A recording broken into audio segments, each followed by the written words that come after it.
بسم اللہ الرحمن الرحیم۔ اللہ تعالیٰ فرماتا ہے کہ تم میں سے کوئی شخص ایسا نہیں ہے جسے دوزخ سے نہ گزرنا پڑے۔ یہ تمہارے رب کی طرف سے تقدیر میں یقینی بات ہے۔ یہ میں نے تمہارے لیے مقرر کر دیا ہے۔ ہر جن، ہر انسان، ہر پیغمبر اور ہر صحابی کو پل صراط سے گزرنا ہوگا۔ حضور پاک صلی اللہ علیہ وآلہ وسلم نے فرمایا، قیامت والے دن اللہ تعالیٰ جہنم کے دونوں سروں پر ایک پل رکھ دے گا۔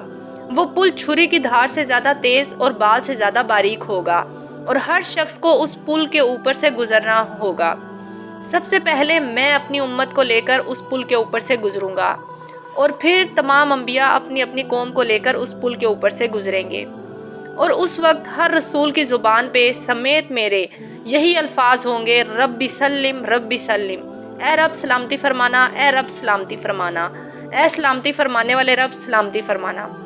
اور یہ کلام صرف انبیاء کر رہے ہوں گے اور انبیاء کے علاوہ کسی کو بات کرنے کی اجازت تک نہ ہوگی۔ پھر رسول پاک صلی اللہ علیہ وآلہ وسلم نے فرمایا، پل صراط کے دونوں جانب آنکڑے لگے ہوں گے جیسے کانٹے ہوتے ہیں، اور وہ گزرنے والوں کو زخمی کر رہے ہوں گے اور مجرمین کو اٹھا اٹھا کر جہنم میں پھینک رہے ہوں گے۔ فرمایا کہ ہر شخص اپنے اعمال کے مطابق پل صراط سے گزرے گا۔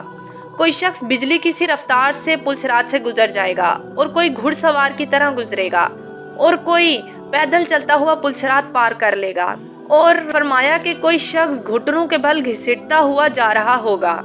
ان میں سے کچھ لوگ ایسے ہوں گے جن کے کچھ اعضاء کٹ کٹ کے دوزخ میں گر چکے ہوں گے۔